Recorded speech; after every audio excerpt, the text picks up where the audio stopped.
Le but du jeu est de parler du coût de production. C'est pas directement la rentabilité, c'est le coût de production. Cette partie qu'on ne regarde jamais parce qu'on n'a même pas conscience que ça nous coûte. Typiquement, quand on est indépendant, comme on fait tout, l'avantage, c'est qu'on n'a pas trop de questions à se poser. On le fait vite et on le fait bien, puisqu'on le fait en général en accord avec soi-même. Donc ça tourne. Sauf que chaque élément que vous faites vous prend du temps, donc ça a un coût pour le cabinet. Très rapidement, qui je suis, parce que c'est franchement pas le plus important, je suis le fondateur de Rubato, qui est une solution inédite sur le marché et qui est une proposition et complémentaire et alternative au logiciel métier traditionnel que vous pouvez connaître. J'ai été juriste en cabinet d'avocat et dans des protections juridiques pendant près de 15 ans en contentieux de droit immobilier. Et je suis formateur pour les écoles des avocats, justement sur tous les thèmes que l'on aborde pendant les webinaires. Allez, c'est parti. On commence par quoi? Quelques chiffres quand même, histoire de se donner un peu de contexte justement sur la productivité des cabinets d'avocats. Taux moyen en France de facturation, 1,9 sur 8. C'est-à-dire que si on travaille 8 heures, c'est à peu près une journée de boulot, on facture 1,9 heures. C'est pas foufou. Ah oui. Soyons honnêtes. Deuxième, c'est un chiffre qui n'a pas été établi par nous, mais qu'on a reconfirmé. En moyenne, vous passez 130 jours par an à faire de l'administratif. Sur 365 jours hors vacances, ça commence à compter. Ouais. Est-ce qu'on peut l'optimiser?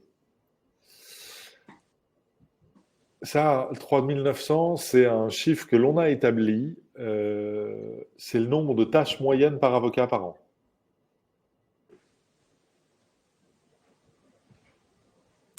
Et le dernier, il suffit, et ça c'est ce qu'on constate avec nos utilisateurs, d'avoir 5 à 10 modèles selon la façon dont on les écrit et la particularité de sa clientèle, de 5 à 10 modèles de ce qu'on appelle une séquence chez nous, c'est-à-dire d'espèce de suivi chronologique d'un dossier depuis son ouverture pour savoir quelles sont les étapes à respecter pour qu'il avance bien. Et comment on suit toutes ces petites étapes de discussion et de suivi du dossier qui ne sont pas du juridique, qui ne sont pas directement des échanges avec le client ou la partie adverse, mais qui sont la discussion entre les parties prenantes autour du fond juridique du dossier. Tout ce qu'on ne suit pas, les 50 mails dont parlait Christophe, qu'on doit lire, même si c'est nous, pas vraiment, on ne sait pas trop. Ok, est-ce que j'ai envoyé la balle? À qui? Est-ce qu'il me l'a renvoyé? Dans les délais, je dois la renvoyer à qui? Quand? Comment? Et toute cette espèce de flux d'infos qui, en fait, est l'une des sources principales de stress et d'impression de ne pas réussir à dominer la machine. Parce qu'il y a trop d'infos à suivre. Pourquoi est-ce qu'on distingue productivité de facturation dans ce webinaire-là? Parce que le chiffre d'affaires n'assure pas d'être rentable. Déjà. Et que ça ne veut pas dire grand-chose de faire un gros chiffre d'affaires. Vous vous amuserez en pensant à moi, mais bien sûr sans dire que c'est moi, sinon ce ne serait pas mignon. La prochaine fois que vous avez un copain ou une copine avocate, vous lui demandez, mais du coup, t'as gagné combien le mois dernier? Vous avez 9 chances sur 10 d'avoir une réponse. J'ai facturé 8000. Ça ne veut rien dire. C'est du chiffre d'affaires, c'est pas du résultat. C'est-à-dire qu'on s'affranchit des charges, de votre rétribution, de votre salaire, des investissements du cabinet, de tout, en disant que le chiffre d'affaires est la valeur cardinale. Non. Deuxième point, pourquoi est-ce qu'on distingue productivité, coût de production et facturation? Parce que l'un ne va pas sans l'autre. Donc s'ils sont liés, il faut être capable d'identifier lequel a quel rôle pour voir les liens qu'il y a entre l'un et l'autre et faire qu'ils marchent bien ensemble. Troisièmement, pour aligner les besoins du cabinet et la compréhension client. Produire un dossier, c'est être rentable pour votre cabinet, être compréhensible de votre client et comprendre le besoin de votre client. Et tout ça, si ce n'est pas correctement établi dans une façon de faire pour gérer vos dossiers, on commence à se mélanger les pinceaux, voire à se noyer dans tout ce qu'il y a à faire. Et en fait, on parle de process de productivité, de process de production. Ce que nous, on appelle, ce qu'on a modélisé dans notre application comme des séquences. Et ça, pour l'aligner, il faut avoir regardé chacun des volets pour les coordonner. Donc, de quoi on parle ce soir? Il n'y a pas de grande surprise, c'est ce qu'on vous a annoncé. D'abord, on va voir comment on calcule le coût de production d'un dossier. Après, on va voir si l'on peut déterminer des indicateurs de rentabilité pertinents pour se dire, bah, OK, est-ce que ma productivité a les résultats suffisants? Et on est d'accord, hein? Je parle bien de rentabilité. Je ne parle pas de génération de chiffre d'affaires ou de revenus. Je parle de rentabilité. La rentabilité, attention à ce qu'on entend un peu partout en ce moment, ça ne veut pas dire se goinfrer et gagner le plus possible. C'est être sûr que ce que l'on facture nous permet de tout payer et de dégager un peu de bénéfices pour investir l'année prochaine. Ok, c'est ça la rentabilité. Hein. On peut choisir d'avoir un taux de revenu ou de chiffre d'affaires faible tant qu'on est rentable sur nos dossiers. Dernier point, comment identifier les ressources à mobiliser sur chaque dossier? Vous allez voir quand on aura vu clairement en détail les deux premiers points, ce sera assez simple de passer au troisième. Et évidemment, dernier point, je vous montrerai rapidement la réponse de Rubato. Ok. Comment on calcule le coût de production? Qu'est-ce que c'est que le coût de production? Là, déjà, j'ai une question pour vous et vraiment, j'aimerais que, même si vous êtes par chat, vous me donniez quelques infos. Et vous, comment est-ce que vous comptez? C'est-à-dire, vous comptez quoi? Est-ce que vous connaissez, et ça va faire rigoler Laure, est-ce que vous connaissez votre point mort? Bon, Laure, maintenant, oui. Merci VB Consult. Mais avant leur intervention, je pense que non. Hein? Christophe, est-ce que vous connaissez votre point mort? Non, non, non. Non. Régine? Non, pas du tout. Non plus. Bon. Qu'est-ce que c'est que ce truc de comptable? Ben, en fait, c'est un peu important de le connaître. Est-ce que vous connaissez votre coût de production journalier? Non. Combien vous coûtez par jour? Non. Non, non. Non. Est-ce que vous connaissez votre taux de facturation moyen? Non. Si, Laure? Oui. Oui. Oui, ça je le connais, oui. Mon taux de facturation moyenne, oui. Votre taux de facturation moyen? C'est-à-dire sur l'ensemble de vos dossiers, vous travaillez combien d'heures pour en Ah facturer non, combien non, par non, jour non, ou par non. mois? C'est Non, pas. non. Ah non, le volume d'heures facturées, le volume de facturation probablement. Le taux, Ouais. c'est combien d'heures facturées sur combien d'heures de travail. Non, non, non. Ouais. Et j'ai Laure Etiennet, évidemment, qui a déjà suivi nos webinaires, qui me dit oui, moi je les connais. Bah ouais, vous avez fait des calculs depuis la dernière fois.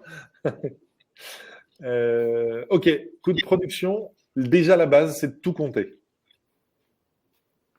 Et ça paraît évident. Hein. Bah oui, moi aussi, je compte tout ce que je fais. Je suis pas sûr. Nous, on a identifié 5 familles d'éléments à suivre qui vont devenir des tâches à produire ou à suivre, des rappels, des vérifications, etc., qui vont donc devenir des éléments potentiellement facturables. Je vous renvoie à notre webinaire du 12 octobre dernier, le modèle de facturation. Tous ces éléments-là doivent rentrer dans le modèle de facturation d'une manière ou d'une autre. Bon, premier groupe d'éléments, le syllogisme juridique. On est d'accord, si on va consulter un avocat et payer un avocat, c'est parce que c'est un expert en droit qui doit donc, comme tout bon juriste que nous sommes, enfin que j'étais, être capable de réfléchir, de lire des pièces, de trouver les bons axes stratégiques et d'étudier les pièces et les jurisprudences pour voir comment on y répond. Ok, très bien. Ça se fait pas toujours en une seule fois, ça peut se faire sur plusieurs jours, en plusieurs temps, avec des moments de vérification. Si vous êtes dans des cabinets à plusieurs, est-ce que c'est votre collab ou votre juriste qui fait une première recherche que vous validez après, ou le contraire, ou etc., etc. Comment ça se coordonne? Bref, il y a déjà potentiellement plusieurs trucs qui se cachent là-dedans. Ok. Entre la veille juridique, qui va peut-être faire partie de ça sur un dossier, l'analyse des pièces, une fois, deux fois, trois fois, les pièces complémentaires, la jurisprudence, l'appréciation des pièces, etc. Bon. Deuxième famille, les calendriers. Le calendrier, parce qu'il n'y en a qu'un par dossier, mais les calendriers si on regarde tous les dossiers. Et je parle autant au judiciaire que juridique, que ce soit le calendrier des greffes pour une procédure, ou que ce soit encore plus dangereux, le calendrier négocié avec votre client et son cédant ou son acheteur, que ce soit le calendrier d'une négociation, que ce soit au prud'homme, en affaires ou ailleurs, le calendrier auquel tout le monde est bien content de se mettre d'accord autour de la table le jour J, mais déjà 3 semaines après, il y a une semaine de retard. Mm. Comment est-ce qu'on établit le calendrier et qu'on le suit? C'est-à-dire qu'on est même capable de prendre la main pour dire « Ok, je vais faire le maître du temps. Donc vous me suivez, mais quand je vous dis je vous appelle ou je vous demande une info, vous me répondez. » Ok?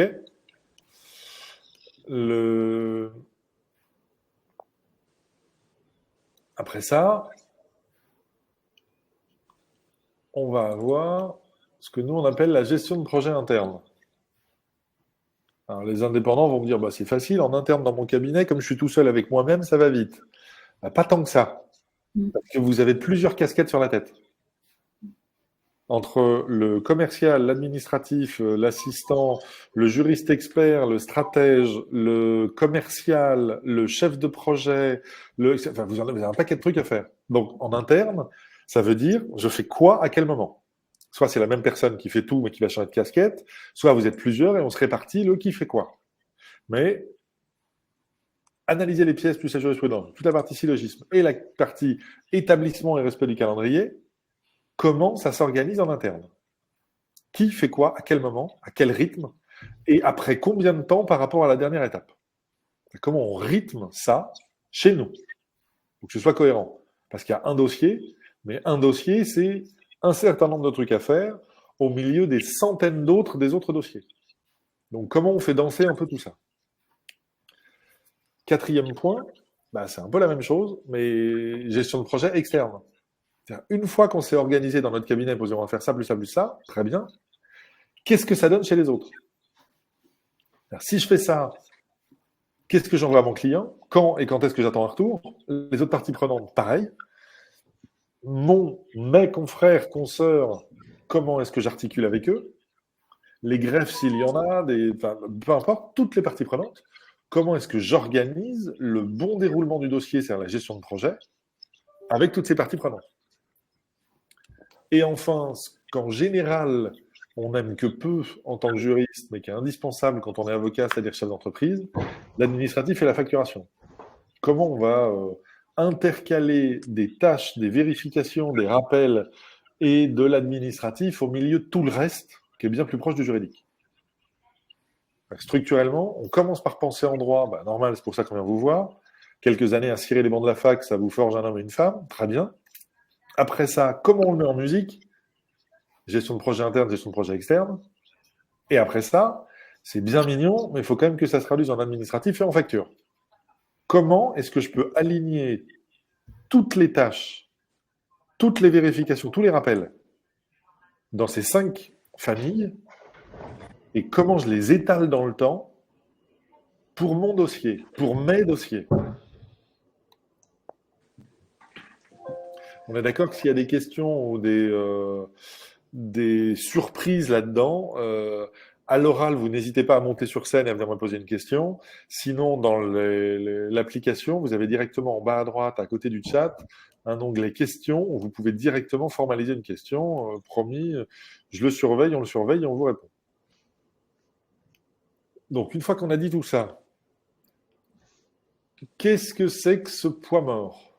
Avec le mot aussi charmant et enchanteur qu'un poids mort. Bien. De quoi parle-t-on? C'est le point d'équilibre entre charges et revenus. C'est comment on arrive à 0 sur un dossier ou à la fin de l'année. Autrement dit, quel est le chiffre d'affaires minimum nécessaire pour couvrir l'ensemble de mes frais, de mes charges? C'est exactement ce que nous disait Laure tout à l'heure. Donc jusque-là, soit l'un, soit l'autre, on est d'accord avec VB Consult, soit on parle tous de la même chose. Mais finalement, c'est indispensable. C'est-à-dire, quels sont les frais? Et là, j'ai effectivement pas mis un tableau, Laure, mais il y en a plein. Vos experts comptables en ont tous.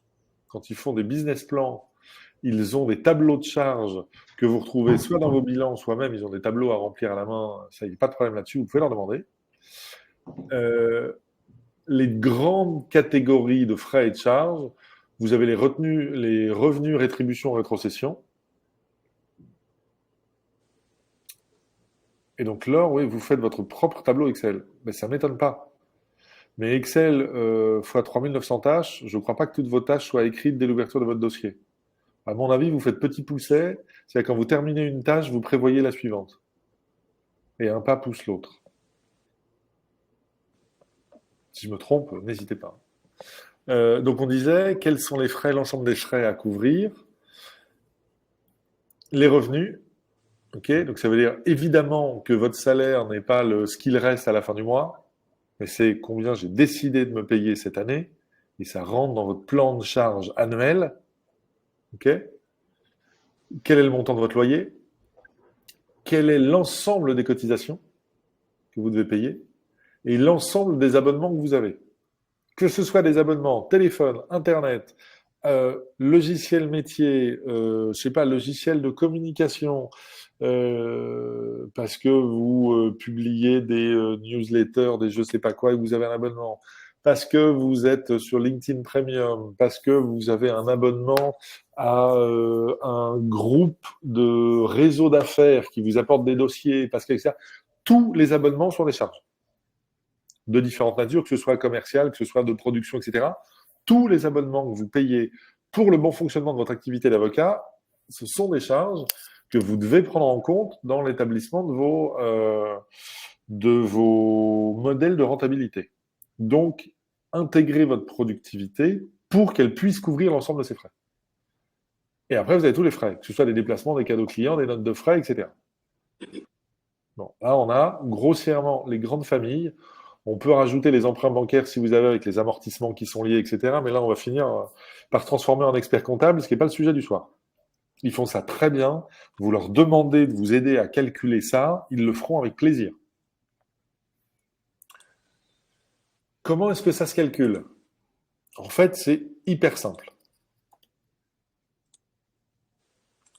Le poids mort, c'est l'ensemble de vos charges, c'est-à-dire la somme de vos charges, divisé par votre taux horaire.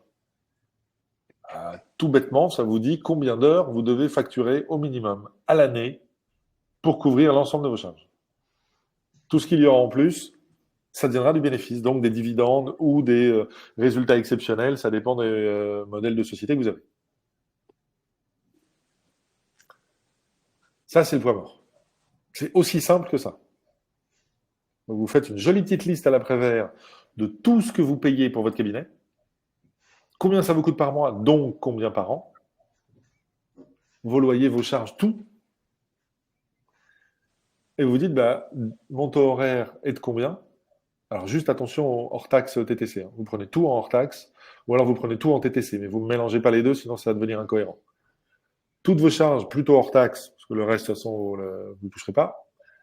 Votre taux horaire hors taxe va vous faire un nombre d'heures nécessaires à facturer. Okay, exercice, l'heure, vous l'avez déjà fait avec VB Consult, donc là, pas de surprise, mais c'est déjà très, très révélateur.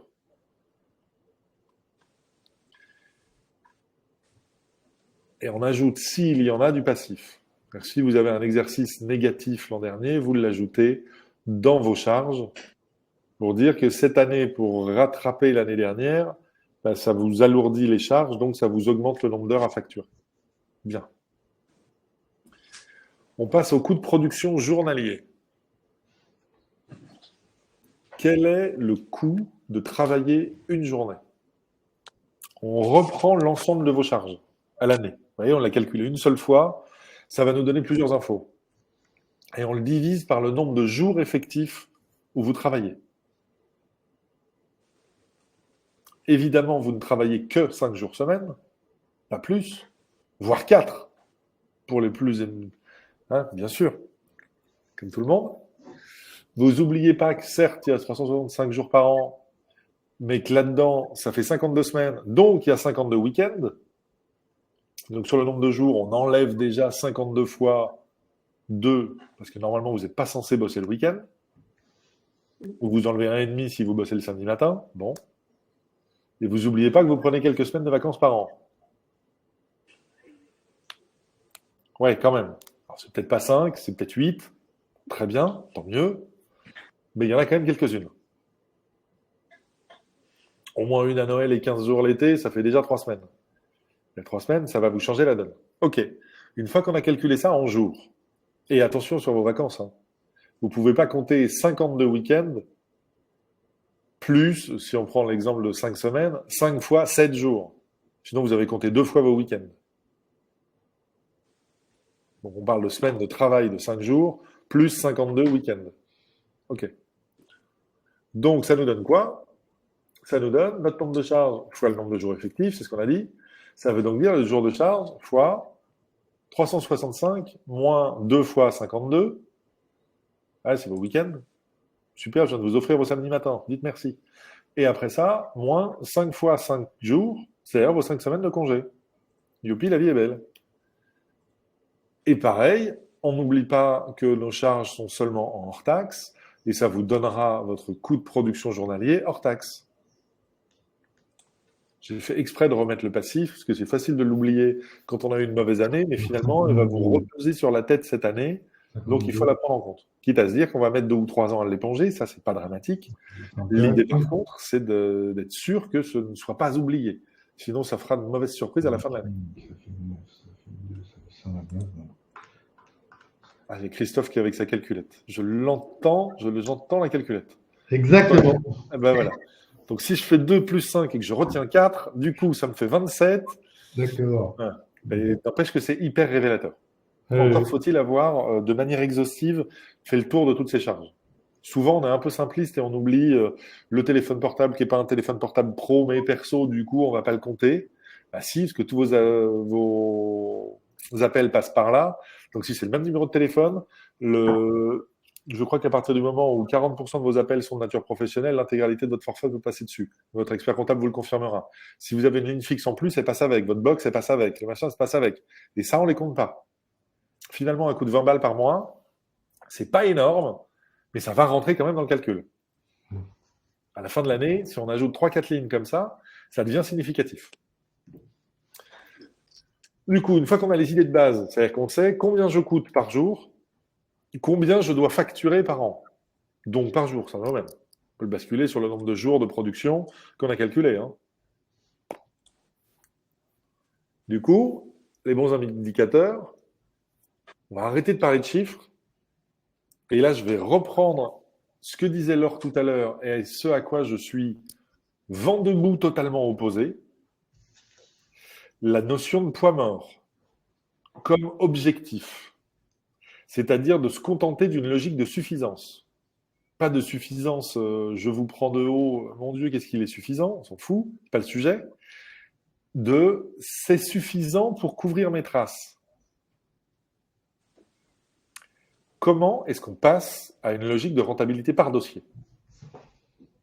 Si tous vos dossiers sont rentables, ou vous maîtrisez la rentabilité de chacun de vos dizaines ou de vos centaines de dossiers, il n'y aura pas de problème pour que votre cabinet soit rentable. Parce que chaque dossier, c'est un nombre de tâches à produire, oui. Mais comme vous connaissez votre taux horaire journalier, votre coût de production journalier, voire même si ça vous amuse, vous le calculez à l'heure. Pour vous dire, chaque heure, ça me coûte tant. Donc, si je dois travailler 20 heures sur mon dossier va me coûter 20 fois 60, 70 euros. 80, 90 euros. Pas plus. Donc, je dois facturer au moins tant d'heures, en tout cas, tel montant hors taxe. Que ce soit un forfait, que ce soit avec des honoraires, ou que ce soit au temps passé. Et là, vous rentrez dans une logique de rentabilité par dossier. Au lieu de se dire, c'est bon, à l'année, j'ai bien facturé 10 000, donc ce mois-ci, j'ai couvert toutes mes charges. Ah ben, chouette. Mais sur quel dossier on a été rentable, sur quel on ne l'a pas été? Est-ce qu'on a bien facturé tout sur celui-là, pas sur celui-là, pas sur ceci, pas sur cela? On ne peut rien voir si on reste dans une logique de c'est suffisant pour couvrir mes charges. Redescendez. Si chaque dossier est rentable, il n'y aura pas de problème pour votre cabinet.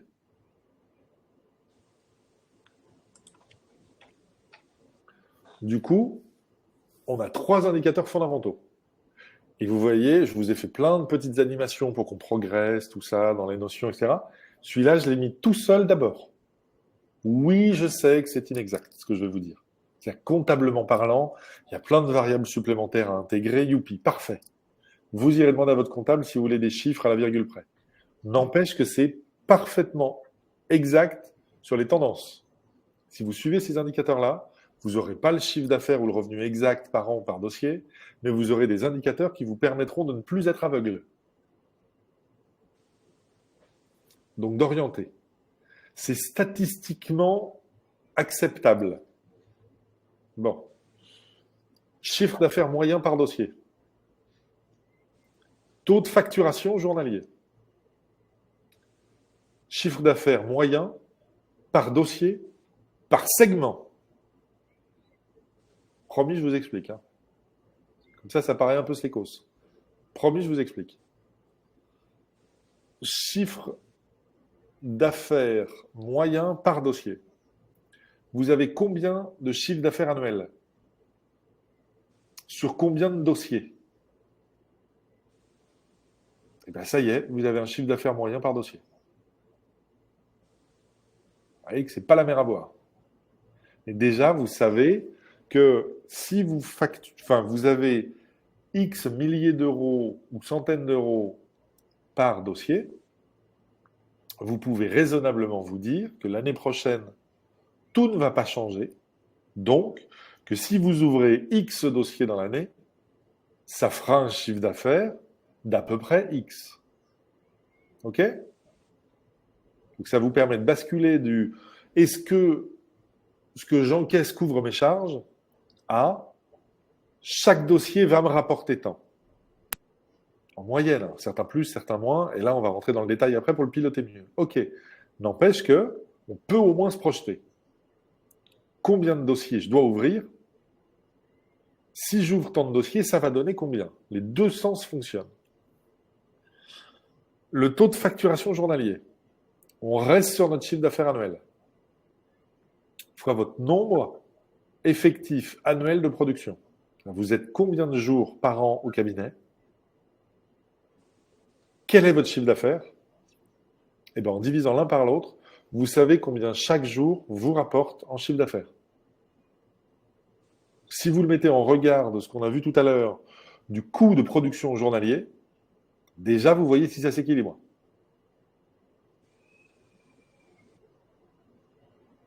Oui? Si une journée de production vous coûte plus cher que ce qu'une journée moyenne vous rapporte, à la fin de l'année, ça va coincer. Donc c'est assez peu probable, c'est assez peu fréquent. Ou alors les premières années quand on est en lancement. OK. Après ça, oui, votre chiffre d'affaires journalier sera supérieur à votre coût journalier. Mais de combien? Est-ce que je peux le piloter? Attention, oui, quand même, à pondérer les jours de production en déduisant les jours de développement et d'administratif. C'est-à-dire, quels sont les vrais jours où vous travaillez? S'il y a 130 jours d'administratif, par semaine, vous le savez bien, vous travaillez 2 heures sur ci, 1 heure sur ça, et puis après, il y a tant d'heures d'administratif, tant d'heures de gestion de cabinet, rapprochement bancaire, déclaration de TVA, etc., etc., etc., plus des rendez-vous clients pour avoir de nouveaux dossiers, ça fait du commercial, hein, OK. Si vous voulez rentrer dans le détail, vous enlevez ces charges-là pour vous dire, sur une journée globale de travail, je travaille en production juridique 5 heures, mon chiffre d'affaires doit donc rentrer dans ces 5 heures par jour. Donc il me faut combien d'heures facturées par jour pour que je génère mon chiffre d'affaires à l'année? Les autres heures administratives ne seront pas en lien avec mon chiffre d'affaires. Pas directement. L'autre, et volontairement je le mets après, le chiffre d'affaires moyen par dossier par segment. Petit exercice que vous ferez évidemment ce soir, parce que vous n'avez rien d'autre à faire que de repenser au webinaire, bien sûr. Quelles sont les 3 familles de dossiers principales du cabinet? Quelles sont les autres formulations? Quels sont les 3 types d'interventions les plus récurrents que vous exécutez? Les missions que vous faites. En droit de la famille, je fais principalement du divorce par consentement mutuel parce que j'ai une formation de médiatrice. OK. En construction, je fais principalement de la dommage ouvrage. Très bien. En prud'homme, je fais du licenciement pour faute côté salarié. Très bien. Quelles sont les 3 familles de dossiers récurrents que vous avez? Et du coup, votre chiffre d'affaires sur chacun de ces domaines d'activité. Mon droit de la famille pour le divorce, mon côté salarié pour ceci, pour cela. Quelles sont les 3 familles de dossiers que vous avez et quel est le chiffre d'affaires de chacune de ces 3 familles? Comme ça, vous allez pouvoir refaire les petits calculs qu'on a vus au-dessus.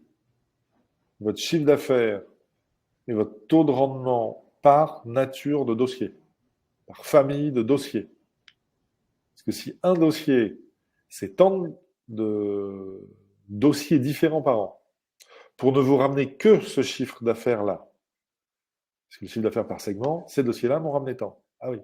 Donc, c'est-à-dire que sur cette famille-là, mon taux de rendement, c'est-à-dire mon taux, nombre de dossiers sur chiffre d'affaires par segment sur nombre de dossiers, ça va vous dire combien vous gagnez en moyenne par dossier sur ce type de dossier. Et si vous le rapprochez de votre coût de production, vous allez voir quels sont les dossiers rentables et quels sont les dossiers moins rentables. Et là, déjà, sur les 3-4 grandes familles que vous avez au cabinet, je ne crois pas qu'il y en ait plus.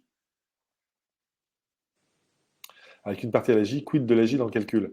L'AJ, c'est une contrainte de plus, mais c'est une variable dans l'équation. Votre chiffre d'affaires dépend des unités de compte de l'AJ. Ça vous fait un... C'est plus une question de trésorerie qu'une question de chiffre d'affaires. Quand vous allez ouvrir votre dossier, si vous savez combien d'heures vous devez y passer, soit vous acceptez de vous dire je n'aurai pas de dépassement par rapport au plafond de l'AJ. Dans ce cas-là, vous avez intérêt à être hyper carré sur le temps que vous y passez pour que ça ne déborde pas et que vous ne deveniez pas perdant sur le dossier. Soit vous vous dites certains dossiers en pénal, je peux me permettre de ne pas prendre de dépassement. Ce type-là, ce type-là, ce type-là, je sais le nombre d'heures que j'y passe en moyenne, je serai obligé de demander un dépassement. Mais il faut le savoir dès le début. Parce que vous avez analysé vos familles de dossiers, vous avez mis en regard le chiffre d'affaires par rapport au nombre de dossiers, par rapport à votre coût de production, et qu'en regardant les indicateurs, vous dites, OK, je ne peux pas continuer à perdre de l'argent sur ces dossiers-là. Et continuer à perdre de l'argent, il y a 2 options. Hein. Soit on gagne plus, donc on facture mieux, soit on perd moins d'argent, donc on y passe moins de temps. Et là, on rentre dans l'automatisation. L'intérêt, évidemment, moi je vais vous dire que l'intérêt, c'est dans certains cas d'automatiser et d'externaliser ça dans des outils, bien sûr. Une partie d'entre vous a sûrement des logiciels métiers. Les autres ont des modèles. Bizarrement, les personnes n'apprivoisent le fait que Word est un logiciel et que d'avoir des modèles de conclusion sur Word, c'est de l'automatisation. Bah oui, c'est comme d'avoir son propre closier où on a 3 façons de rédiger chaque clause dans notre modèle et on les prend l'une, l'autre ou la troisième parce que c'est ce qui se rapproche le plus. J'aurais plus qu'à hyper personnaliser mon dossier après. C'est déjà de la robotisation ou de l'automatisation. Ça, on l'a fait sur notre cœur de métier, notre expertise quand on rédige. Parce qu'on va arrêter de réécrire chaque fois les mêmes phrases en se demandant où on met la virgule. Bon, très bien. Et si on faisait pareil sur le reste? Les communications, ce sont les mêmes mails qui sont envoyés là 9 fois sur 10. Est-ce que vous avez des modèles de mails? Pour gagner du temps. C'est arrêter de réinvestir du temps sur les choses qu'on a déjà faites. Et du coup, avec ces indicateurs-là, déjà, on se balade dans le mettre dos à dos ce que j'encaisse et ce que ça me coûte par famille de dossiers. Donc, on n'est plus dans la logique de suffisance. Est-ce qu'à l'année, j'ai facturé assez d'heures pour couvrir mes charges? Mais est-ce que mes dossiers deviennent rentables? Ça veut dire que mon temps de travail, le volume de travail estimé, le dossier va me coûter ça. Bien. Combien ça me rapporte en face? Et on rentre dans les questions que se posait Régine et qu'elle nous partageait au début de l'échange, j'ai pas l'impression de facturer assez, je vois pas tout. Je pense que le premier travail, c'est de faire la liste de tout ce que vous faites dans un dossier. Mais changer de casquette. Il y a 5 familles de tâches. Il n'y a pas que la production juridique de l'experte juridique que vous êtes. Ça, c'est le syllogisme juridique. Et un peu la gestion des calendriers. Sauf que la gestion des calendriers, c'est de l'administratif, parce que c'est lié au RPVA, parce que. OK. Ou alors, si vous faites du droit des affaires, c'est lié à la coordination et à une série d'emails pour se mettre d'accord sur les 5 dates importantes avec les autres parties prenantes du dossier. C'est donc du temps. Même si c'est 3 minutes par mail, vous avez 10 mails, on parle d'une demi-heure. Donc, sur chaque dossier, rien que ça, c'est une demi-heure. Vous avez 20 dossiers comme ça par an, super, on parle donc de 10 heures. C'est 10 heures de production, passez-les à d'autres dossiers, faites du sport ou reposez-vous, ou facturez-les. On parlait pourtant au départ de suivre des petits mails de coordination. Hein. J'arrive à 10 heures à la fin de l'année. Donc il faut suivre dans le détail. Du coup, quelles sont les ressources? En fait, vous allez voir que c'est simple. C'est d'appliquer la gestion de projet collaborative à vos dossiers de cabinet. Chaque dossier est bien sûr un ensemble de questions juridiques auxquelles il faut apporter soit des solutions, soit des éclairages, soit des mises en contexte. Oui. Là, c'est ce que moi j'appelle la verticale.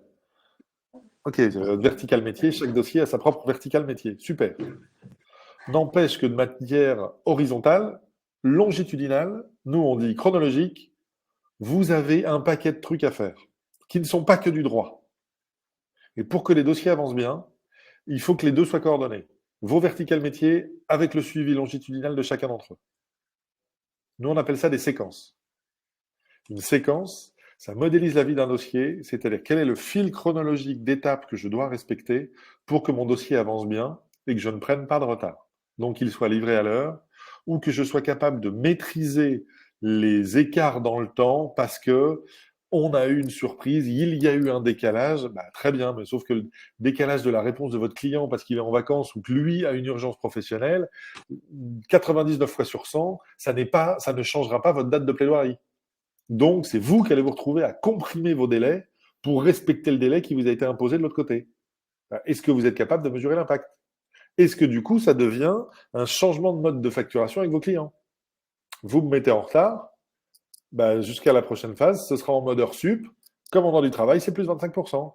Et c'est prévu à ma convention d'honoraires. Et pourquoi pas? Je connais des cabinets qui le font. Je pousse paquet de cabinets à le faire.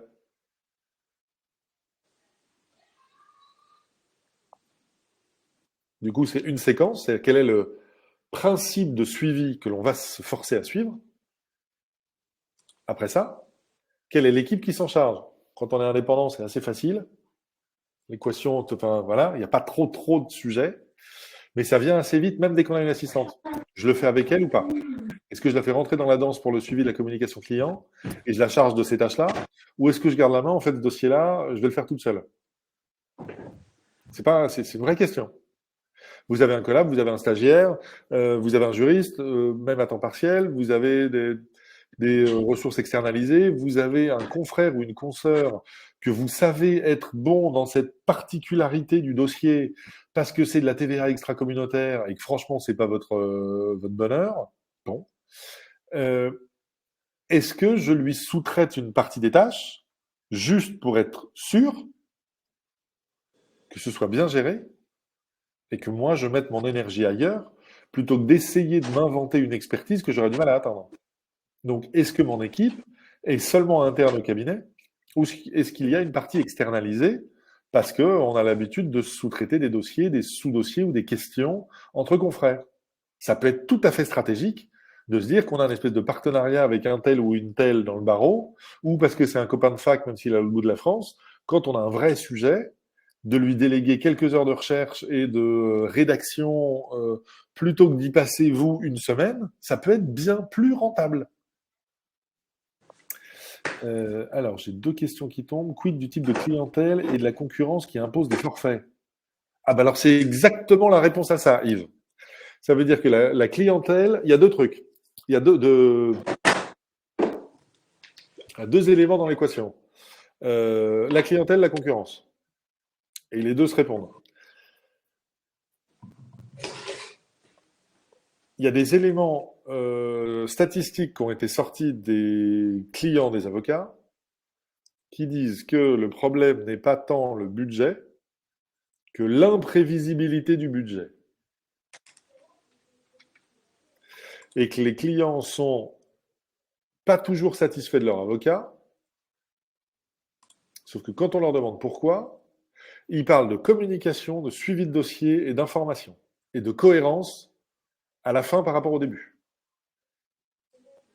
Normal. Question que je pose dans d'autres webinars, mais que comprennent vraiment vos clients de ce que vous faites?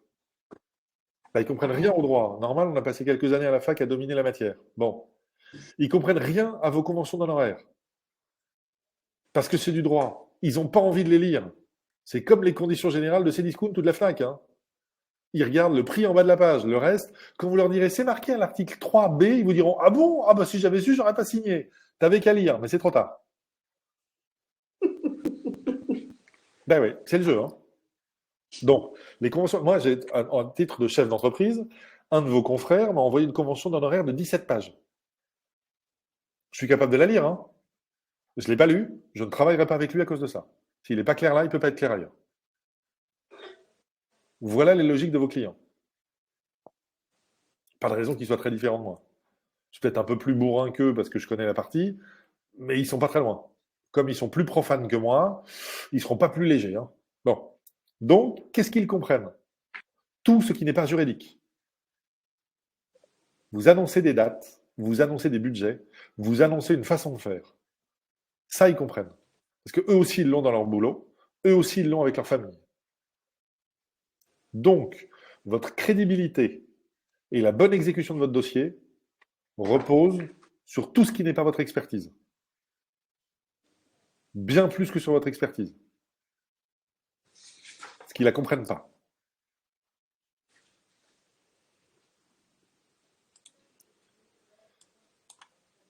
Eh bien, Régine, si vous devez nous quitter, je vous en prie, à bientôt. Et de toute façon, il y aura le webinaire pour la fin. Mais on n'est pas loin de la fin. Ne vous inquiétez pas. Et si vous voulez voir ce qui se passe sur notre site, vous pouvez directement prendre rendez-vous et on en reparlera et on fera le tour de l'application en live. Je ferai ça. Merci beaucoup en tout cas. Excusez-moi. Au revoir. Au revoir. Donc oui, une séquence plus une équipe. Mais plus un budget. Il y a le budget chiffre, mais il y a le budget temps qui est corrélé à ça. Et ils ne sont pas obligés d'être identiques.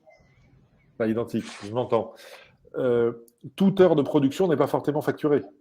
C'est pas grave. Le but, c'est de ne pas tomber à 1,9 sur 8 comme on l'a vu tout à l'heure. Bon, ça, d'accord. Mais si vous êtes à 1 sur 2, c'est très bien, votre cabinet sera très rentable, c'est pas grave. Parce qu'à 150, 180, 200, 250 euros de l'heure, même si vous facturez, en fait, votre taux réel est à la moitié, c'est-à-dire que vous facturez qu'une heure sur 2, c'est pas la fin du monde. Oui, c'est déjà bien. Voilà, c'est déjà bien. Si à chaque fois que vous bossez une heure, il y a 30 minutes de facturé, bah vous êtes sur 8 heures de boulot, il y a 4 heures de facture par jour. Vous allez voir que le chiffre d'affaires va monter vite. Hein. Bon. Donc le budget, c'est quel est le temps que va me coûter ma production. Comme je connais maintenant mon coût de production par jour ou par heure, quel est le coût pour mon entreprise? Donc, quelle est la facture que je mets en face vis-à-vis de mon client? Et c'est là où, Yves, ça répond à votre question, la concurrence qui parle de forfait. Il y a plein de forfaits qui sont pensés avec les pieds. En tout cas, qui sont pensés à partir de ce que disent les clients, c'est-à-dire le moins cher possible, bon. Même si après, ils veulent tout pour le moins cher. Ils veulent du low cost, mais avec toutes les options. C'est pas possible. Il suffit de l'expliquer. Et surtout, d'être à l'aise sur à quel niveau je peux positionner mon forfait. Un forfait, partez du principe que c'est pas gagnant sur chaque dossier.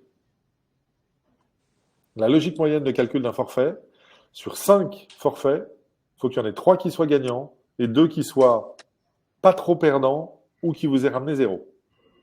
Comme ça, le forfait est bien positionné, il est rentable. Ça veut dire qu'il faut savoir combien vous rapporte, et je ne parle pas en chiffre d'affaires, je parle en revenu net, après déduction de toutes les charges, combien vous rapporte chaque dossier au forfait.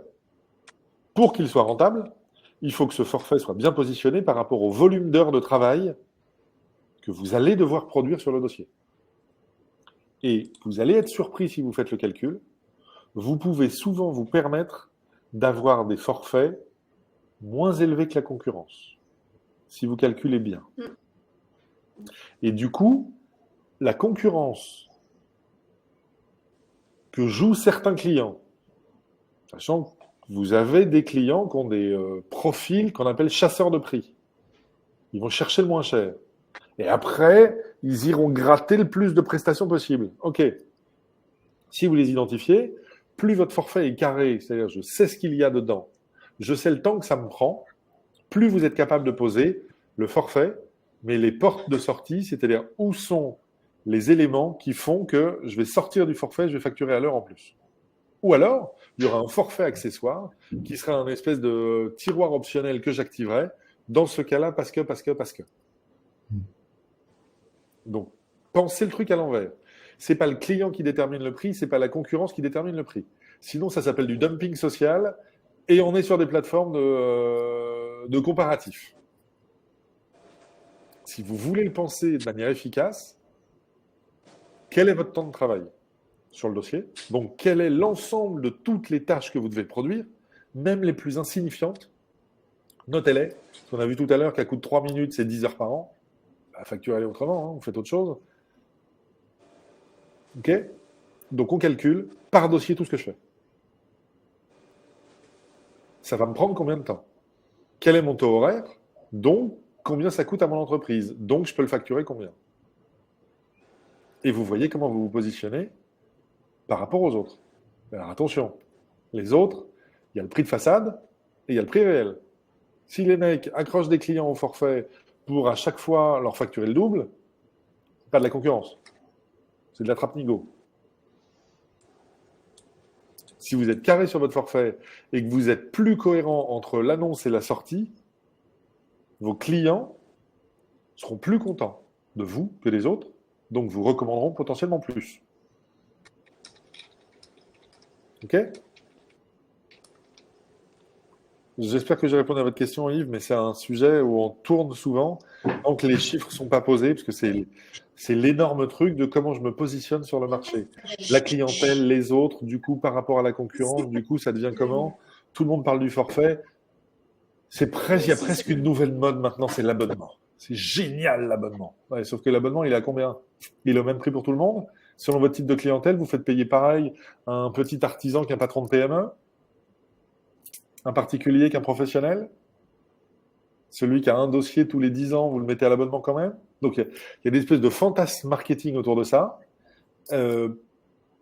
L'idée, c'est la cohérence avec votre client. Donc, le taux horaire, si tout est rythmé dans le temps et que vous dites, moi je suis au taux horaire, mais je sais combien de temps je passe par chacune des tâches. Si vous m'en rajoutez 3 avec un mail et que vous me demandez de faire une consultation optionnelle pour voir si ce champ-là mérite d'être étudié ou pas, je la facturerai elle aussi parce que je sais que ça va me prendre tant d'heures de plus. Ça peut être tout à fait vertueux, ça peut fonctionner très bien. La question, c'est pas le modèle, c'est pas le paquet cadeau, c'est le comment je compte dedans, est-ce que je suis carré? Au revoir, maître Etienne. Dernier point, du coup, le budget, et on est bon. OK? Donc, une séquence, c'est comment je vais traiter mon dossier, je charge qui de le faire et comment on se répartit la tâche, et quel est le budget pour se projeter avec mon client.